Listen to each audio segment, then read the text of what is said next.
और डीजनरेटिव पढ़ाया था, रीजनरेटिव एम्पलीफायर और डीजनरेटिव। नहीं पढ़े होंगे तो यूट्यूब पे लेक्चर पढ़ लेना। वो मॉडर्न फिजिक्स पढ़ाया था तो उसको सब पढ़ लिया करो। तो रीजनरेटिव और डीजनरेटिव एम्पलीफायर जैसा ही यहाँ पे हम लोग ट्रांसफार्मर पढ़ेंगे। इलेक्ट्रिकल में ट्रांसफार्मर होता है, इलेक्ट्रॉनिक में उसी को एम्पलीफायर बोलते हैं। अब ट्रांसफार्मर इसका नाम पड़ा है, इसका मतलब ये हुआ कि इसमें हम लोग ट्रांसफ़र करेंगे, मतलब बदलेंगे। क्या बदलेंगे? वोल्टेज और करंट को। तो इसमें आउटपुट और इनपुट में चेंज होगा। हम वोल्टेज और करंट को बदल सकते हैं, लेकिन क्या नहीं बदल सकते हैं? पावर। तो ट्रांसफार्मर में क्या बदलता है, क्या नहीं बदलता है? तो यहाँ पे वोल्टेज और करंट तो बदल जाएगा, लेकिन पावर नहीं बदलेगा।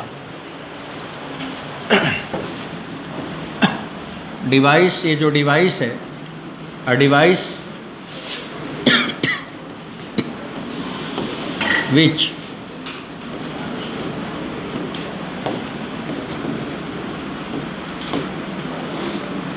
transform voltage and current, voltage भी बदलेगा और करंट भी बदलेगा, voltage and current without change in power. Power में कोई चेंज नहीं है। कभी कभी पूछ लेता है कि ट्रांसफार्मर क्या बदलता है, करंट बदलता है कि वोल्टेज बदलता है कि पावर बदलता है? तो ऑप्शन है कि ऊपर का दोनों बदलता है, पावर नहीं बदलता है। तो device which transform voltage and current at constant power, at constant power. तो इसकी प्रॉपर्टी आप कह सकते हो कि जो कांस्टेंट है वही इसकी प्रॉपर्टी है। इसका मतलब इसमें जो पावर है वो कांस्टेंट होगा और वी आई कांस्टेंट होगा। तो यहाँ पे वोल्टेज और करंट में जो रिलेशन है, आई इन्वर्सली प्रोपोर्शनल टू वोल्टेज होगा। तो अगर आप वोल्टेज बढ़ा रहे होगे तो उसी टाइम में करंट घट रहा होगा। ट्रांसफार्मर अगर वोल्टेज बढ़ा रहा होगा तो क्या घट रहा होगा? करंट घट रहा होगा। दोनों एक साथ नहीं बढ़ेगा, ना तो दोनों एक साथ घटेगा। तो वी और आई का रिलेशन होगा ट्रांसफार्मर के लिए। अब ट्रांसफार्मर के लिए हम ये समझते हैं कि पावर तो बदलता नहीं। अब हम करंट को मान लो कि हमारा नीड है, हम वोल्टेज को बढ़ाते जा रहे हैं। तो एट इंस्टेंट बच्चों उसी समय आप देखोगे कि करंट ग्रेजुअली डिक्रीज करेगा। और अगर आई और वी में ग्राफ बना दिया जाए तो ऐसा होगा। अगर ऐसा ग्राफ कहीं पे दिख जाए तो ये पहचान है कि पावर कांस्टेंट है, वोल्टेज और करंट का ये वेरिएशन है। अब हम ट्रांसफार्मर को कैसे बनाएं? अब ट्रांसफार्मर में जो पावर जो करंट और वोल्टेज चेंज हो रहा है, या पावर एक एंड से दूसरे एंड पे जाएगा, तो कैसे आएगा, कैसे जाएगा? Due to variation in magnetic flux. तो यहाँ पे एनर्जी ट्रांसपोर्ट हो रही है, पावर ट्रांसपोर्ट हो रहा है। कैसे ट्रांसपोर्ट हो रहा है? कोई उसके बीच में कांटेक्ट नहीं है, बल्कि क्या हो रहा है? मैग्नेटिक फ्लक्स का चेंज हो रहा है, मैग्नेटिक फ्लक्स के बदलने के कारण हो रहा है। तो यहाँ पे हम लिखेंगे, इसके नीचे लिखेंगे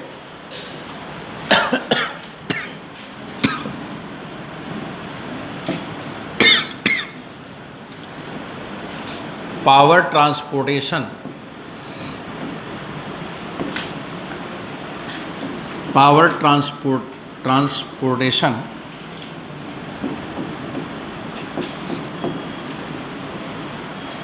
from input to output, from input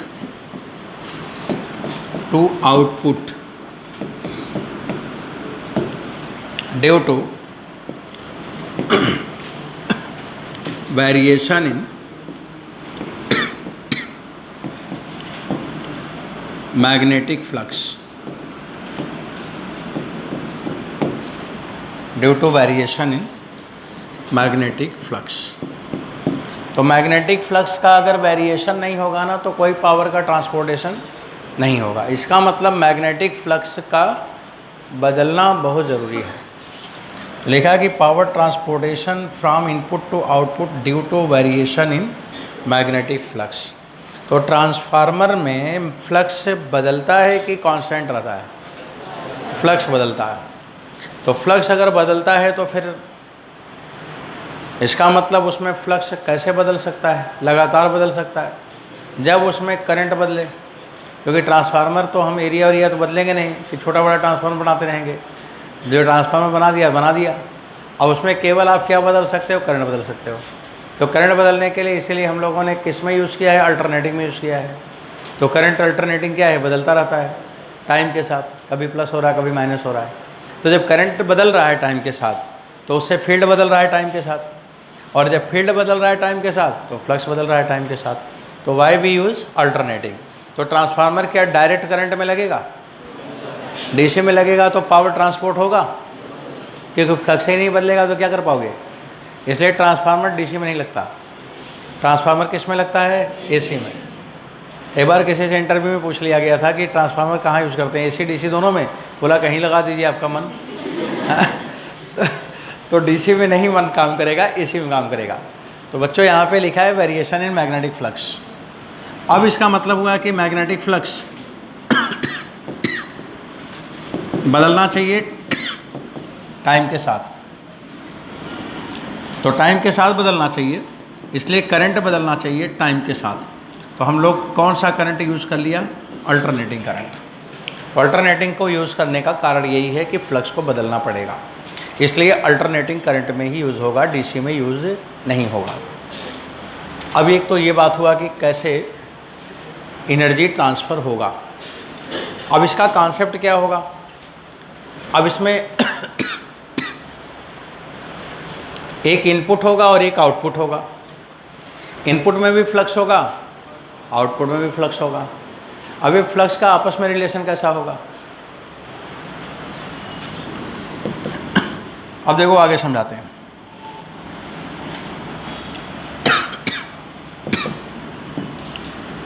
ये एक हम लोगों ने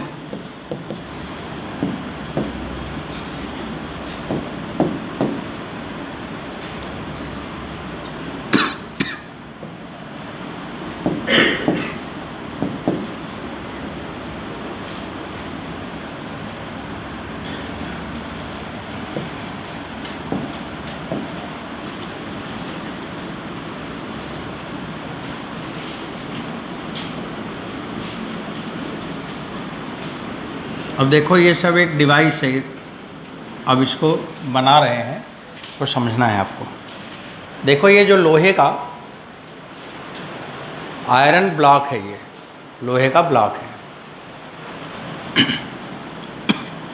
ये आयरन ब्लॉक है।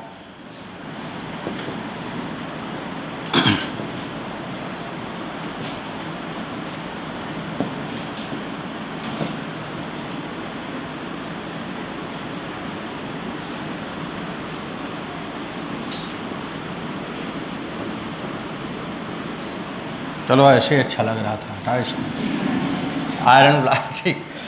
अभी आयरन ब्लॉक है और ये बीच में जगह खाली है। अब इसमें हमें मैग्नेटिक फ्लक्स लाना है। तो मैग्नेटिक फ्लक्स बढ़ाने के लिए नंबर ऑफ़ टर्न बढ़ाना पड़ता है या नंबर ऑफ़ टर्न ज़्यादा होना चाहिए। तो बच्चों इसमें हमने एक ऐसे कॉइल लपेटा, ये कॉइल है, ये कॉइल है, और इसमें मैंने सोर्स लगा रहा। अब ये जो सोर्स है ये प्राइमरी सोर्स है, और यहाँ जो वोल्ट होगा ये P फॉर प्राइमरी वोल्ट, और NP माने number of turn off the primary coil. इसमें NP नंबर ऑफ़ टर्न है।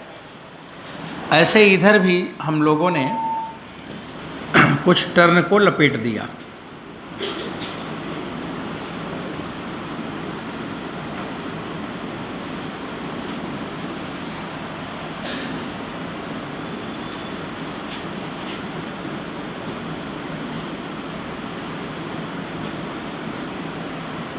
चलो ऐसे बहुत सारे टर्न लग गए हैं। अब यहाँ पे जो हमें मिल रहा होगा वो सेकेंडरी है, ये आउटपुट में जो AC ही मिलेगा और वो VS होगा, और नंबर ऑफ टर्न कितने हो गए NS। ऐसे थोड़ा सा ना तो बनाना सही से समझ में आ जाए, ऐसे सिंबलिक बन गया।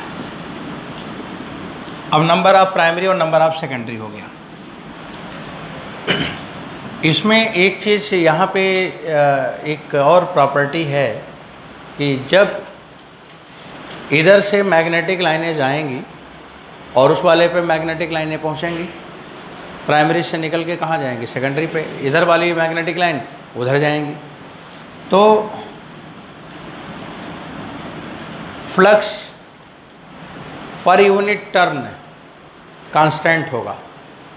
ये किसी एग्ज़ाम में पूछा था कि ट्रांसफार्मर में क्या कांस्टेंट है, तो एक तो पावर कांस्टेंट है, एक V और I का मल्टीपल कांस्टेंट है, वही बात हुआ, पावर कांस्टेंट हुआ। दूसरा क्या हुआ,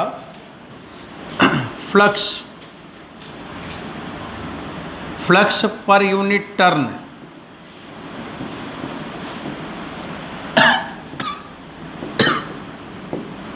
पर यूनिट टर्न कांस्टेंट होगा। एक ये नया पॉइंट है कि flux per unit turn constant होगा। ये कॉम्पिटिटिव एग्ज़ाम के लिए रखा गया है।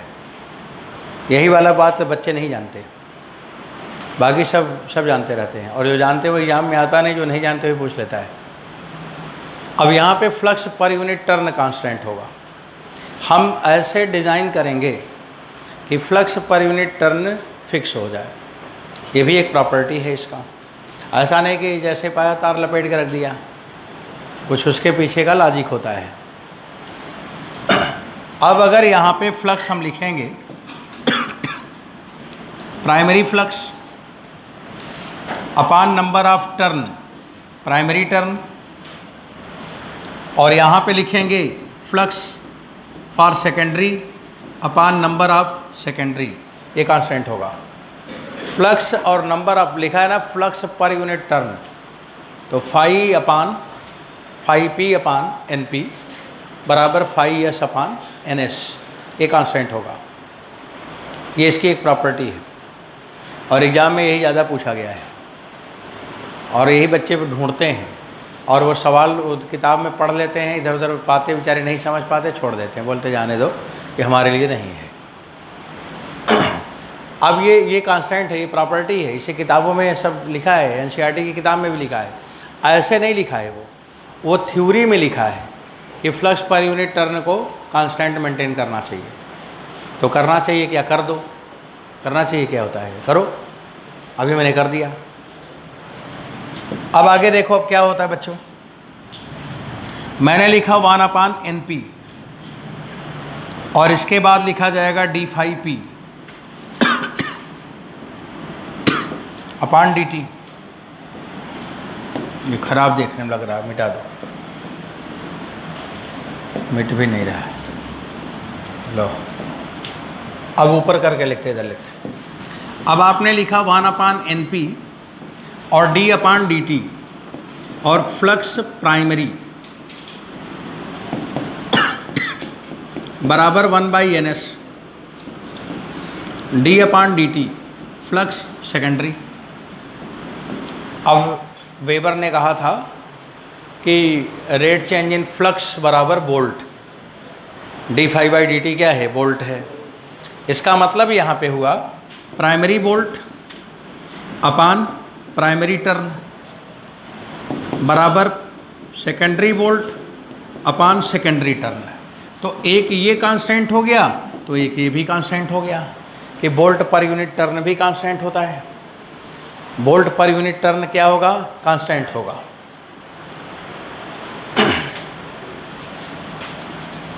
अब बच्चों प्राइमरी और सेकेंडरी के वोल्ट का ये रिलेशन है। अब ये कांस्टेंट हो गया। अब आप लिखते हो VP/VS प्राइमरी अपान सेकेंडरी बराबर number of primary upon number of secondary. आपके किताब में डायरेक्ट इसी को लिख दिया है, और बच्चे इसी को रटे रहते हैं, और उसके पहले की बात टीचर पूछता है, ये तो जानता है कि आपको आता है। वो बोलेगा कि क्या कांस्टेंट है, voltage per unit turn, flux per unit turn, current per unit turn, ऐसे तमाम बात पूछ लेगा कि क्या कांस्टेंट है।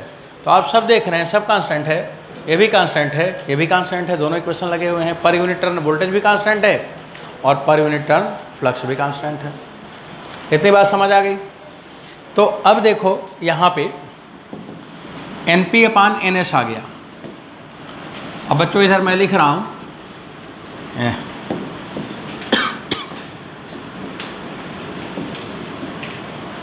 प्राइमरी वोल्टेज अपान सेकेंडरी वोल्टेज बराबर number of turn primary upon secondary. इसी को लिखते हैं स्मॉल आर। स्मॉल आर को लिखते हैं ट्रांसफॉर्मेशन रेशियो। ट्रांसफॉर्मेशन रेशियो, ये आर का मान ट्रांसफॉर्मेशन रेशियो होता है। अब कोई पूछे ट्रांसफॉर्मेशन रेशियो क्या है, तो नंबर ऑफ टर्न का रेशियो है। सेकेंडरी अपान प्राइमरी की प्राइमरी अपान सेकेंडरी। नहीं, ये नहीं होता, ये उल्टा लिखा है मैंने।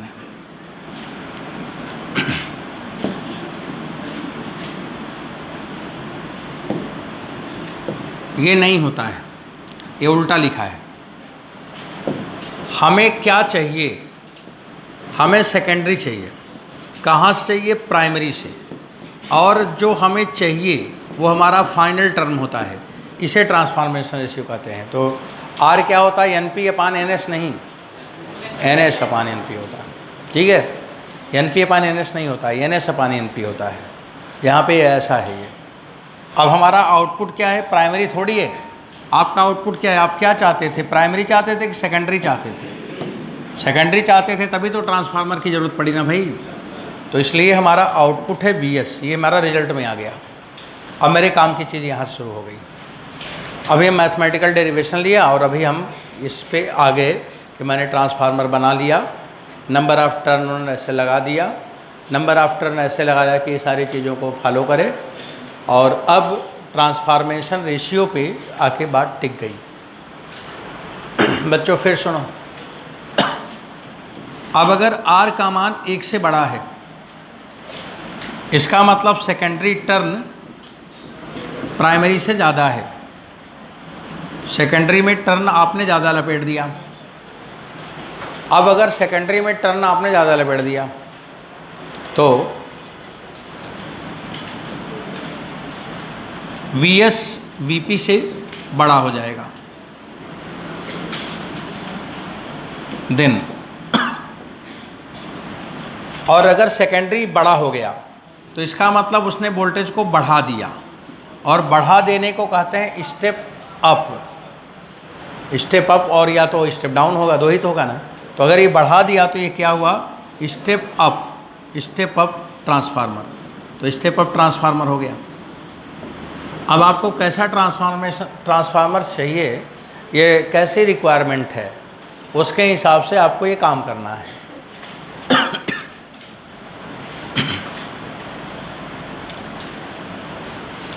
अब बच्चों, अब मान लीजिए कि ट्रांसफॉर्मेशन रेशियो 1 से कम है, R का मान 1 से कम है, तो फिर कैसे कम हो जाएगा? सेकेंडरी कम कर दो और क्या।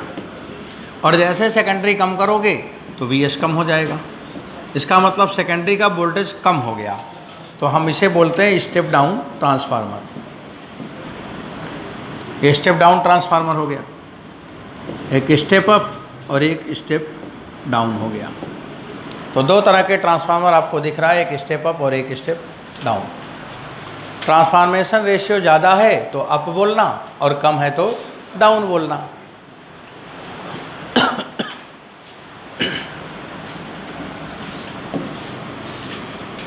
अब बच्चों फाइनल बात, एक लाइन में हमें एक लाइन लिखनी है न्यूमेरिकल के लिए। जब कोई न्यूमेरिकल अगर इस पे आ ही जाए तो ये लिखना है। लिखना ये है कि VS अपान VP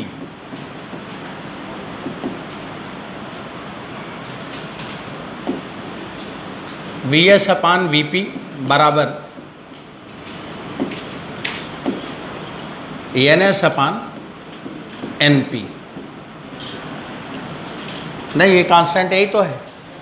अब एक तो इससे आपको सवाल लगाने में मदद मिलेगा। कभी कभी बोल देते हैं टीचर कि नंबर ऑफ टर्न इतना हो गया तो सेकेंडरी कितना हो गया, तो आप इसमें रख के निकाल लेना। और दूसरा ये होगा पावर कांस्टेंट है,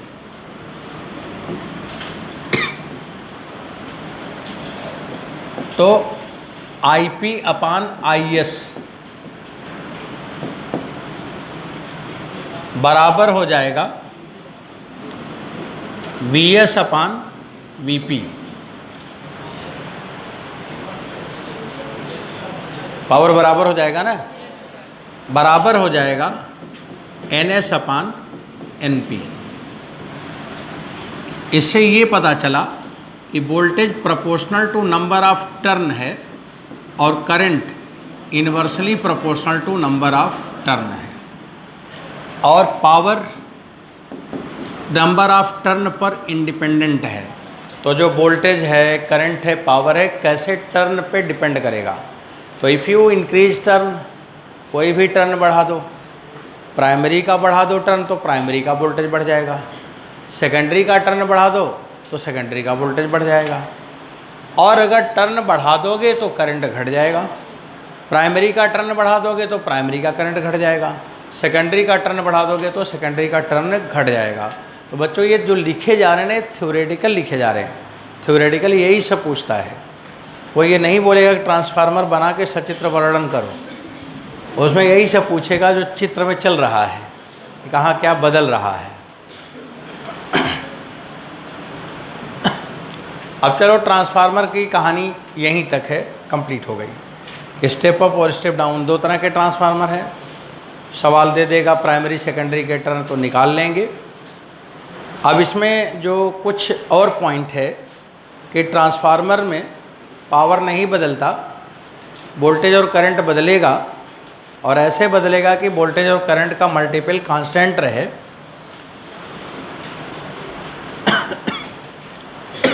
दूसरा पॉइंट ये आता है, हमने लिखा है कि पावर कांस्टेंट है, मतलब एनर्जी का लॉस नहीं है। इसका मतलब ये आपको चैलेंज है कि ऐसा ट्रांसफार्मर बनाओ जिसमें एनर्जी का लॉस ना हो। और बच्चों, ट्रांसफार्मर में